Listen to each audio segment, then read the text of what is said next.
Fuerte abrazo, amigos, donde quiera que se encuentren. Recuerden que esto es para todos ustedes y yo, Eliezer El Vitar, continuamos con la segunda parte de la emisión correspondiente al día de hoy. Tengo que hablarles de un problema de salud pública sumamente grave y ya lo había avisorado la Organización Mundial de la Salud en el año 1975 cuando hizo un anuncio que estremeció a la comunidad médica mundial.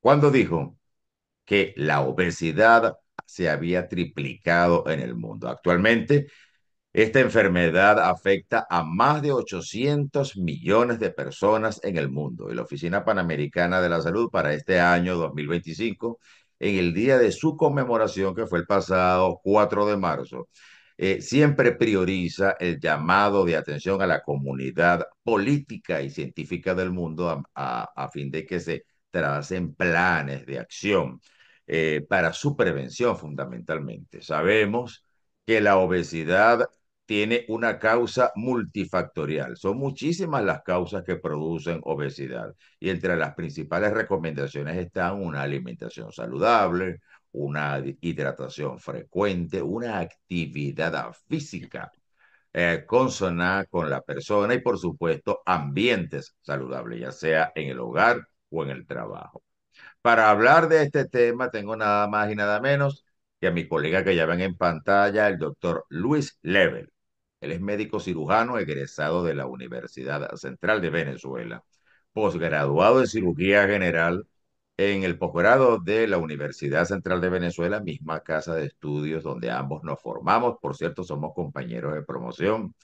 Y el doctor Luis Level además ha sido jefe de servicio y director del posgrado de cirugía general del Hospital Doctor Miguel Pérez Carreño, adscrito al Instituto Venezolano de los Seguros Sociales, como también lo ha sido del fellowship en la paroscopía avanzada y cirugía bariátrica y metabólica de este mismo hospital. Bienvenido para todos ustedes, doctor Luis Level. Para mí es de verdad un orgullo y una satisfacción tener a un compañero, a uno de mis compañeros de promoción, hoy para todos ustedes. Muchas gracias, Eliezer. Es un placer para mí realmente compartir contigo y con tu audiencia, que sé que es bastante, y bueno, dispuesto a contestar todas tus preguntas y a poder conversar un ratico acerca de este problema tan grande y tan grave como es la obesidad.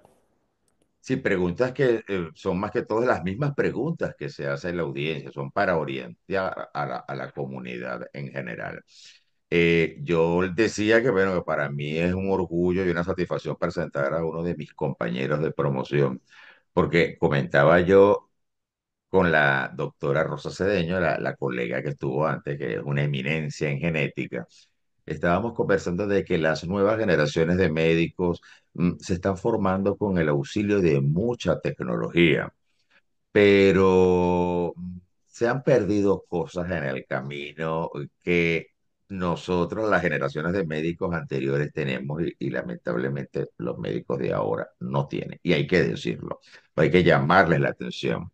La calidad humana, la calidez en la atención a los pacientes no se puede perder. La humanidad, la ética profesional son elementos que no pueden estar divorciados de la práctica médica. Y lo digo, esto lo menciono, Luis, y a nuestra comunidad de la audiencia, a propósito de esta noticia tan desagradable que salió publicada en estos días en las redes sociales de que una supuesta colega, yo me atrevo a decir que esa colega debe, no sé quién es, pero debe ser un médico integral comunitario de estas universidades tapa amarillas que tiene el régimen venezolano, porque en nuestra época no existíamos médicos así. Dar por muerta a una niña y resulta que la niña estaba viva. Y muy probablemente para que esa niña formara parte de la mercancía de intercambio que representa el tráfico de niños en Venezuela, que es un tema que yo he denunciado en este mi canal y también para el canal Caracas TV Internacional en el programa Políticamente Hablando, donde he debatido el tema con abogados, con otros colegas abogados en materia de derechos humanos, abogados penalistas, eh, inclusive ex jueces de la República con relación a este doloroso y triste tema. Pero bueno, vamos a hablar del tema que nos compete hoy en virtud de la conmemoración el pasado 4 de marzo del Día Mundial de la obesidad.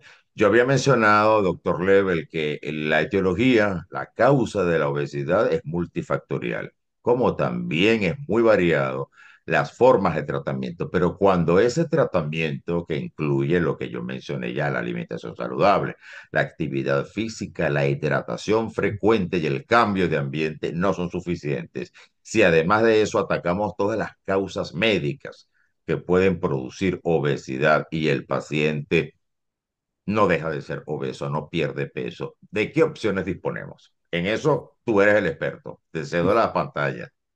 Gracias, Eliezer. Sí, efectivamente, la obesidad es una enfermedad muy compleja y, como tú dices, multifactorial y por tanto es muy difícil de tratarla. Hoy en día se considera que el tratamiento ideal y el más exitoso para tratar la obesidad es sin duda la cirugía bariátrica. Ya cuando han fallado tratamientos como dietas, ejercicios, medicamentos para perder peso, cambios conductuales, lo que se impone en un paciente con obesidad es un tratamiento que realmente sea efectivo y duradero a largo plazo, y este, sin duda alguna, es la cirugía bariátrica. Hoy en día se conocen dos procedimientos que son los procedimientos más comunes o los que más se realizan en el mundo. Uno es la gastrectomía vertical, o también conocido como manga gástrica, y el otro procedimiento es el bypass gástrico por laparoscopia. Hoy en día ambos procedimientos han probado después de muchos años que son muy efectivos y sus resultados son prácticamente los mismos en términos de pérdida de peso y de lo que a nosotros nos interesa mucho, y es la resolución de las comorbilidades. Es decir, que el paciente pueda superar sus problemas de hipertensión, de diabetes, de dislipidemia, de apnea del sueño. Los resultados prácticamente son los mismos en cada uno de estos dos procedimientos. ¿En dónde estriba la diferencia? Pues básicamente en el caso de cada paciente. Es decir, es importante que el paciente, cuando asista a la consulta, sea evaluado de manera integral por el cirujano bariátrico y por el equipo de médicos que trabaja con el cirujano, para poder determinar con mucho detalle cuáles son las características clínicas específicas de cada paciente, porque una cirugía puede aplicar para un tipo de pacientes y otra cirugía para otro tipo de pacientes. Aun cuando los resultados sean prácticamente los mismos, nosotros nos dedicamos a evaluar bien el paciente para luego de esta consulta poder decirle al paciente: mire, usted califica para tal o cual cirugía dependiendo del caso. Ya, y una cosa que debía haberte preguntado, ¿qué paciente es candidato a este tipo de cirugía por encima de qué peso? Nadie mejor que tú para contestar esa pregunta, que eres casualmente el presidente de la Sociedad Venezolana de Cirugía Bariátrica. Bueno, Eliezer, esa es una pregunta importantísima y yo voy a aprovechar de que tú me la haces para hacer un llamado a la conciencia con esto. Hasta hace muy poco tiempo solamente se tomaba en cuenta un valor llamado índice de masa corporal, que es un valor que relaciona la estatura con el peso. Es decir, eso es una fórmula matemática en la cual uno divide el peso del paciente entre su estatura al cuadrado. Y eso da un valor determinado. Si ese valor está por encima de 30 kilogramos por metro cuadrado, ya ese paciente era catalogado o es catalogado aún por la Organización Mundial de la Salud como con obesidad. Y de allí los distintos grados: obesidad grado 1, grado 2, grado 3, grado 4. Sin embargo, eso ya está en desuso. A partir de este momento estamos manejando una nueva clasificación de obesidad, que la cual no depende del índice de masa corporal ni del peso del paciente, sino depende específicamente de su grado de adiposidad, es decir, la cantidad de grasa que el paciente tenga en el cuerpo, independientemente de su índice de masa corporal. Como tú sabes, hay un porcentaje de grasa total en el cuerpo, que es, eso lo calcula unas balanzas especiales, que mediante un proceso que se llama bioimpedancia, tú puedes calcular el porcentaje de grasa total y también un porcentaje que es muy importante, aún más que la grasa total, y es la grasa visceral, que es la grasa que se encuentra a nivel del abdomen y que está directamente relacionada con enfermedad cardiovascular. De manera tal que los pacientes que tengan grados de obesidad, bien sea total o visceral, normales, ¿ok? Se consideran que ya no son pacientes con obesidad, independiente de su índice de masa corporal, independientemente de su peso. Te doy un ejemplo: por ejemplo, un atleta, un boxeador o un basquetbolista que pesa 120, 130 kilos, tú le haces una bioimpedancia y puede tener su grasa corporal totalmente normal. Y esa persona tiene un peso elevado, claro, a expensas de masa muscular. Cuando el paciente tenga grados de obesidad elevados, perdón, de grasa total y grasa visceral elevados, pero no tiene enfermedad diagnosticada, es decir, no es hipertenso, no es diabético, no tiene apnea, no tiene dislipidemia, eso se conoce como obesidad preclínica, ¿ok? Y luego tenemos un último grupo de pacientes en los cuales tienen grasa corporal, grasa total, grasa visceral elevada y que ya tienen enfermedad asociada a la obesidad como hipertensión, diabetes, etcétera. Esto se conoce ahora como, o como obesidad clínica. De manera tal que, como estamos hablando de prevención, debemos ya empezar a tratar a pacientes con obesidad preclínica, es decir, pacientes con altos niveles de grasa corporal y de grasa visceral aunque no tengan enfermedades asociadas en este momento, es el momento ideal para tratar a estos pacientes y no esperar a que el paciente esté muy enfermo y que ya esté descompensado de la hipertensión y de la diabetes y que ya tenga una enfermedad mucho más avanzada. Ya, una pregunta que se pudiera estar haciendo la audiencia, Luis, porque yo tengo audiencia aquí en el estado de Florida. No son tantos como yo quisiera, pero los tengo y Sí, son muy leales, por cierto. qué bueno. Ese medicamento nuevo, semaglutide, que se ha popularizado tanto aquí en los Estados Unidos, que es una inyección, creo que se la colocan abdominalmente, en la pared abdominal. ¿Qué opinión te merece a ti el uso de este medicamento para reducir la obesidad antes de llegar a la cirugía?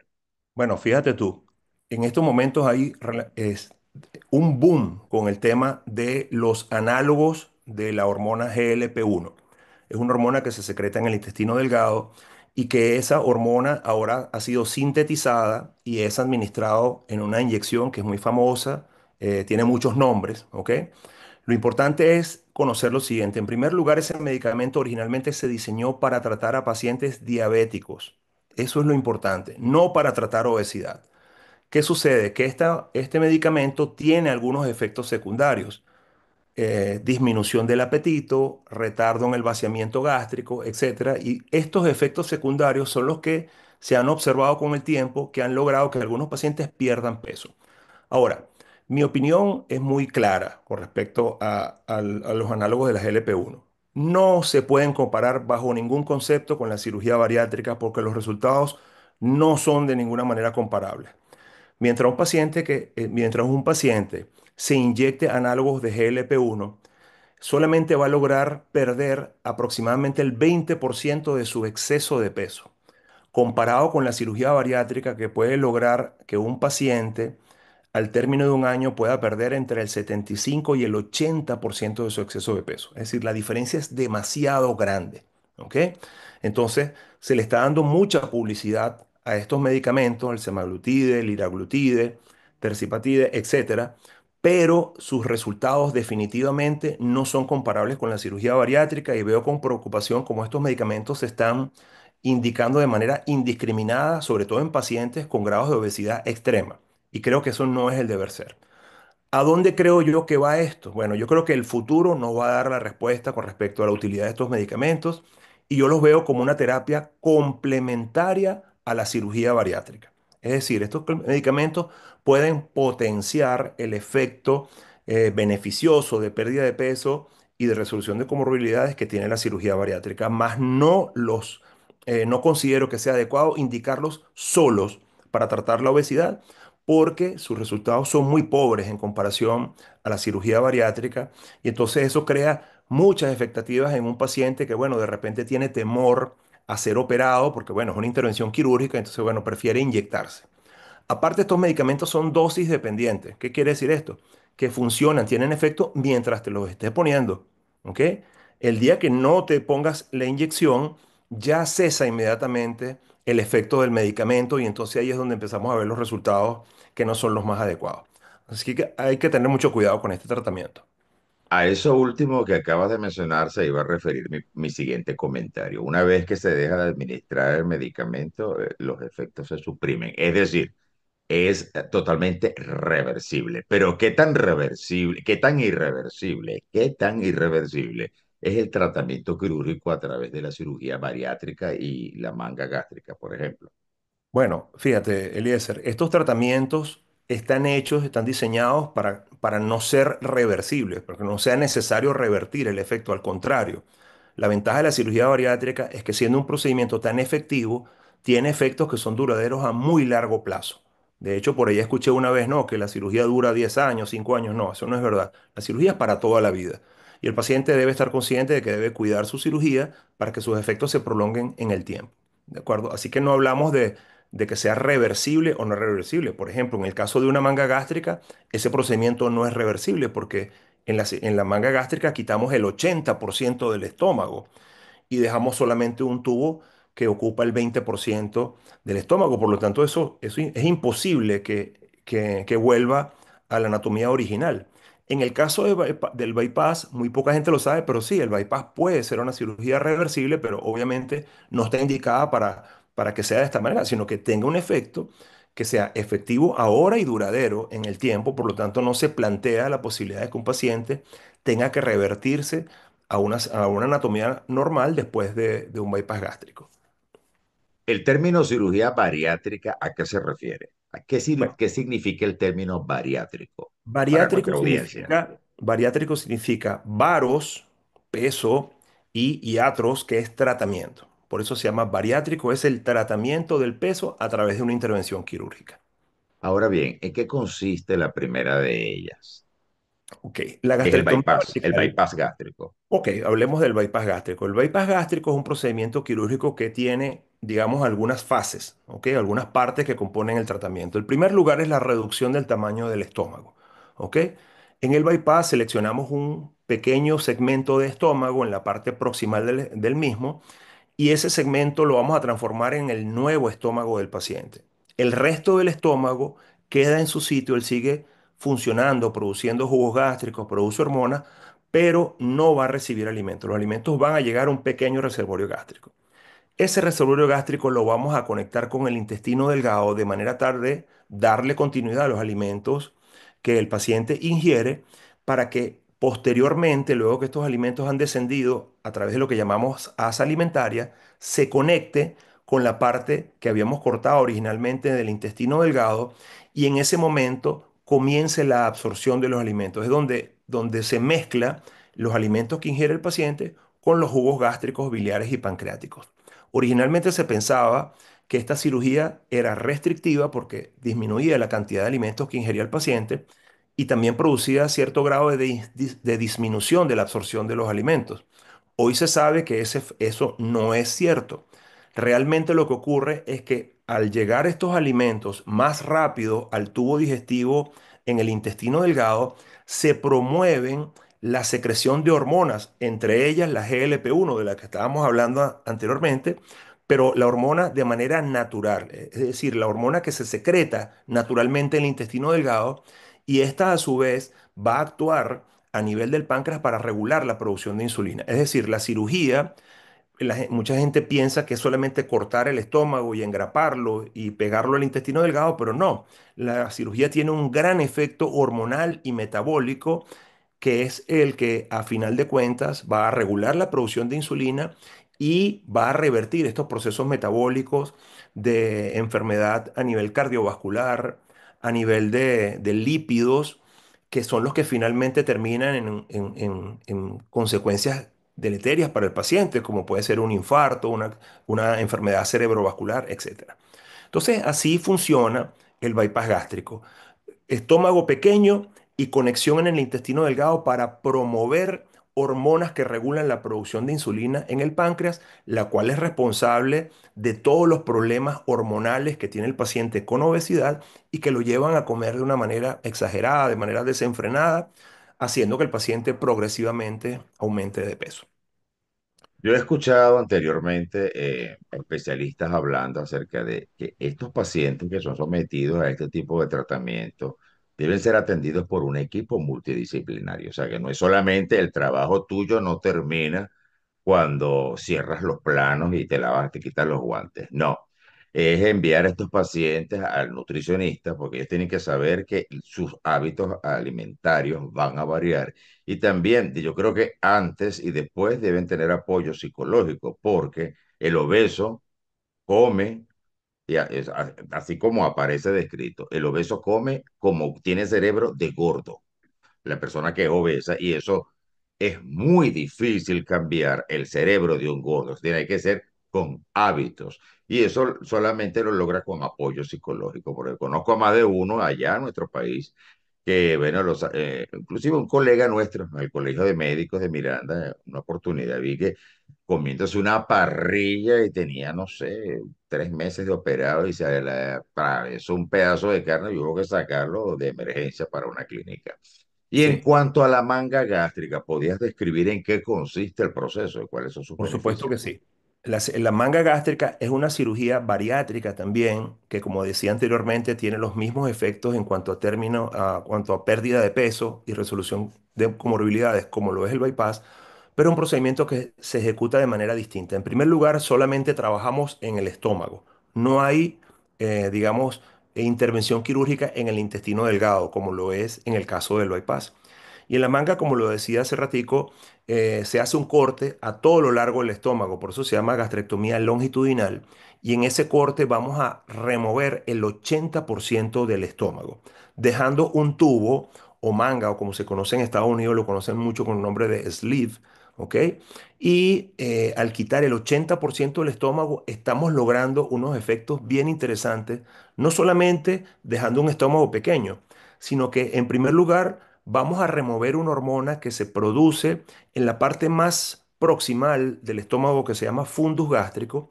Allí se secreta una hormona que se llama grelina, que es la famosa hormona del hambre. ¿Ok?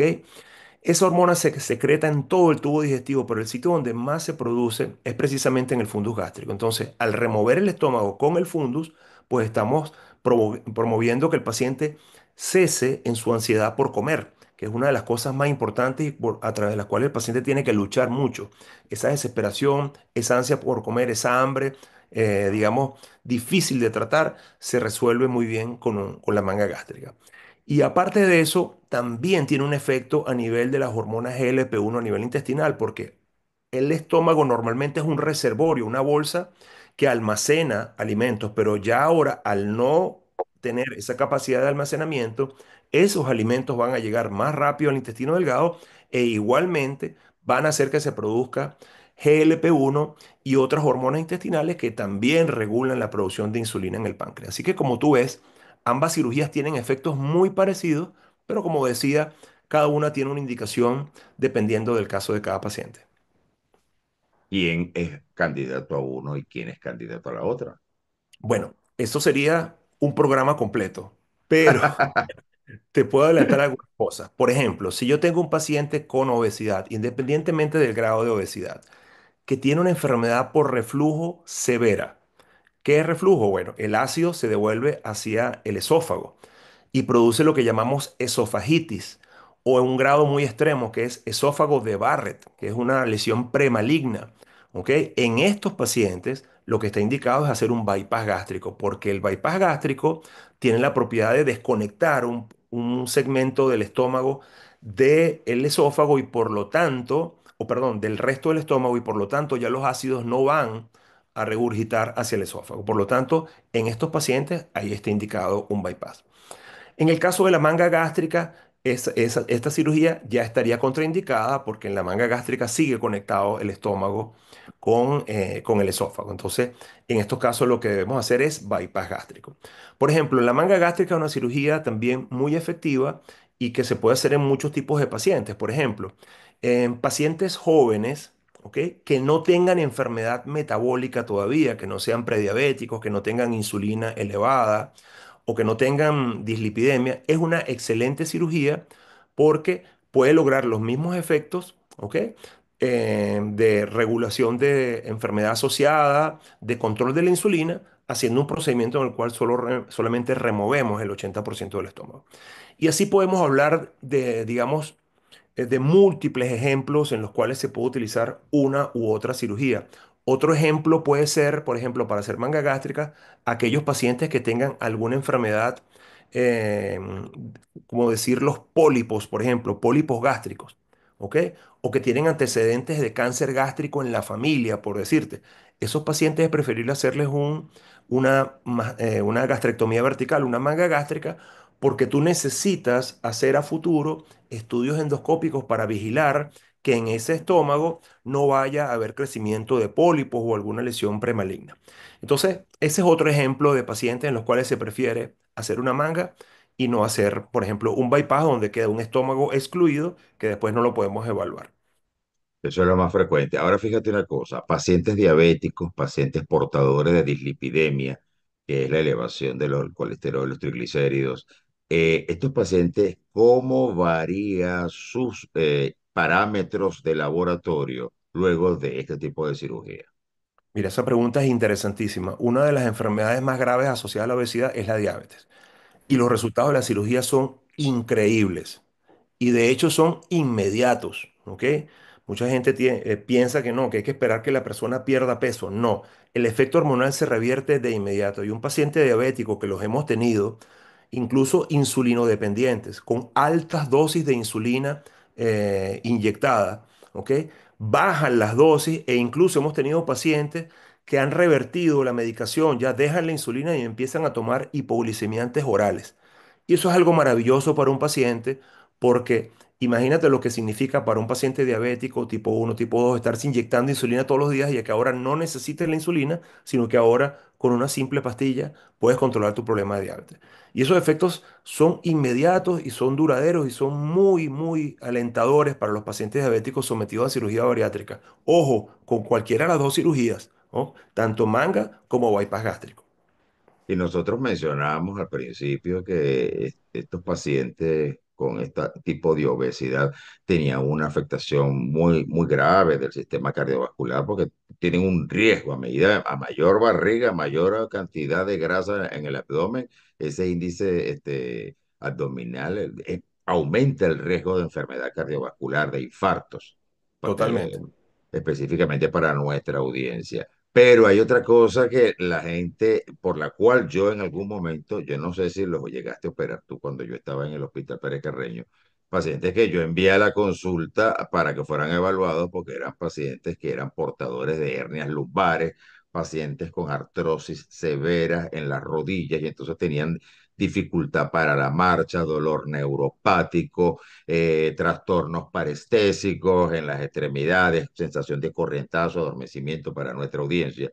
Entonces eran pacientes que eran sumamente obesos y ni que le hiciéramos el tratamiento de rehabilitación que le hiciéramos, ni que le indicáramos el medicamento que le indicáramos, esos pacientes mejoraban. Los enviaba a la consulta de nutrición y dietética y a pesar de todos los esfuerzos, doctor, yo le juro, me decían a mí llorando, yo le juro, doctor, que yo estoy cumpliendo la dieta de la nutricionista, los enviaba para el endocrinólogo, se descartaba cualquier otro tipo de problemas, como por ejemplo problemas en la tiroides. No, nada. Y los envié a evaluación de cirugía bariátrica a pacientes que, permítanme decir a la audiencia, no es por hacerle la propaganda al doctor, ni porque esto es una ciencia, esto no es ninguna, esto no es cosmética, esto no es estética, esto es salud.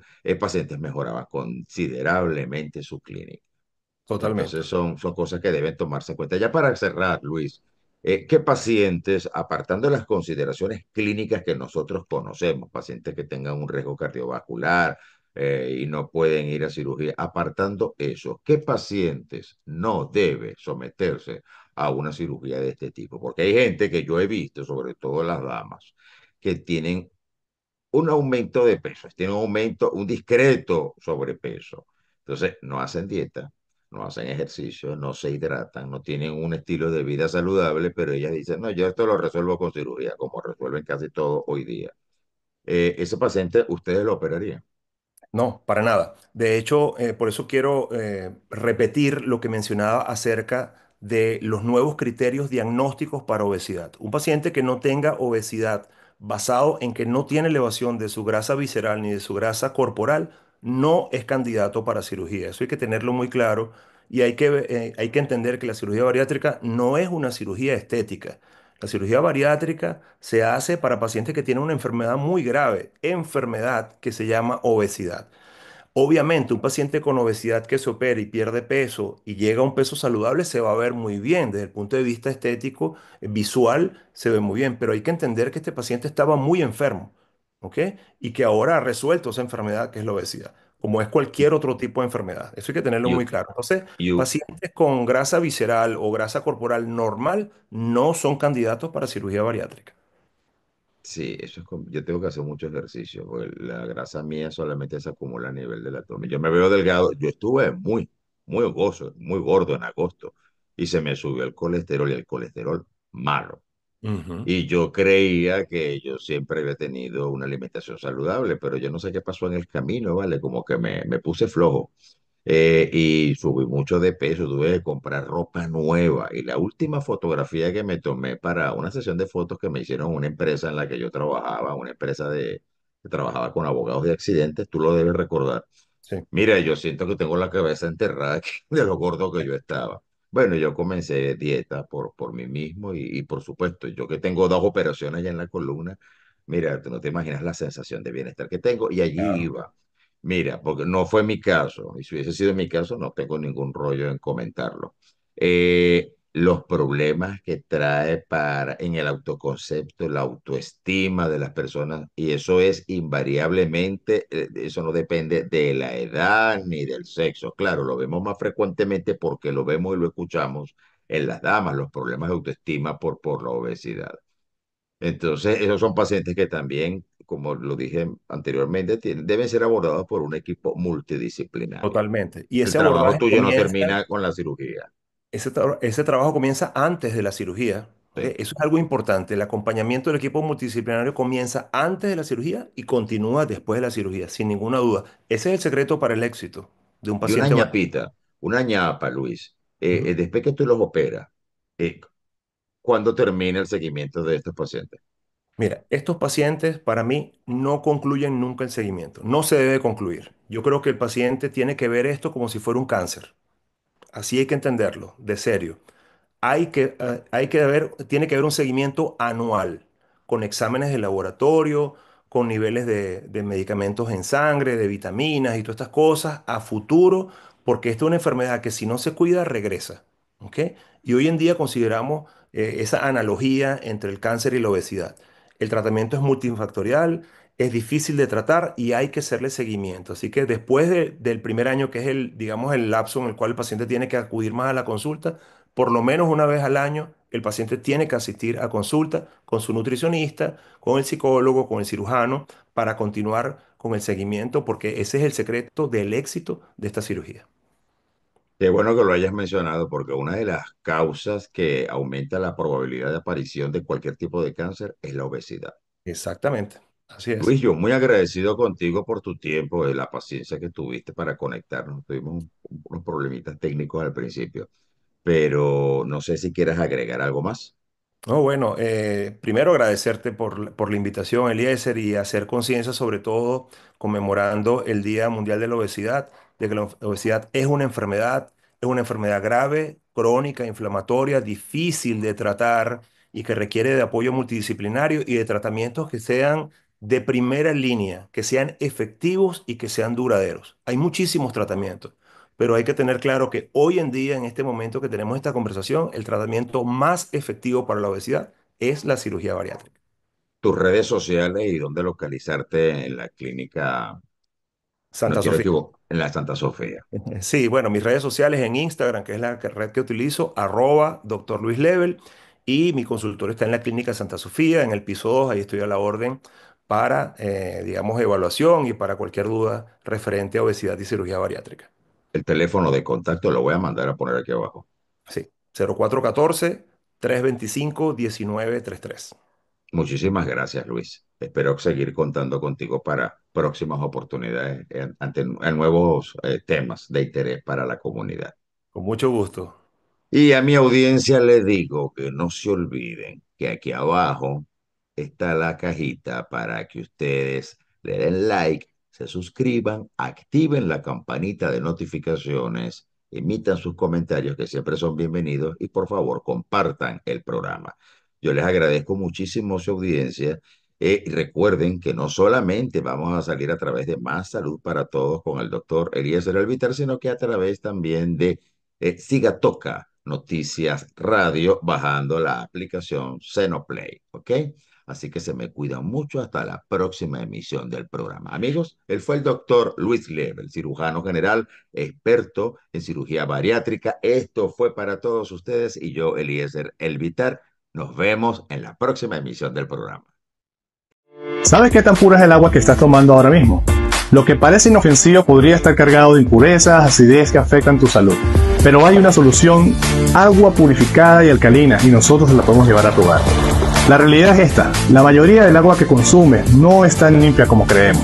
Contiene químicos, metales pesados y tiene un nivel de acidez que puede dañar tu cuerpo a largo plazo. Con nuestros equipos de purificación alcalina, no solo eliminas todo esto, sino que obtienes agua pura y con un pH alcalino que beneficia directamente tu salud. Es un cambio simple, pero resultados poderosos. Vas a tener agua limpia, saludable en todo momento, mejora tu energía y digestión al reducir la acidez en tu cuerpo. Fácil instalación y mantenimiento. Si quieres cuidar tu salud y la de tu familia, empieza con algo esencial: el agua que consumes. No pierdas más tiempo con agua que no aporta lo que necesitas. Habla con nosotros y hoy transforma tu manera de hidratar.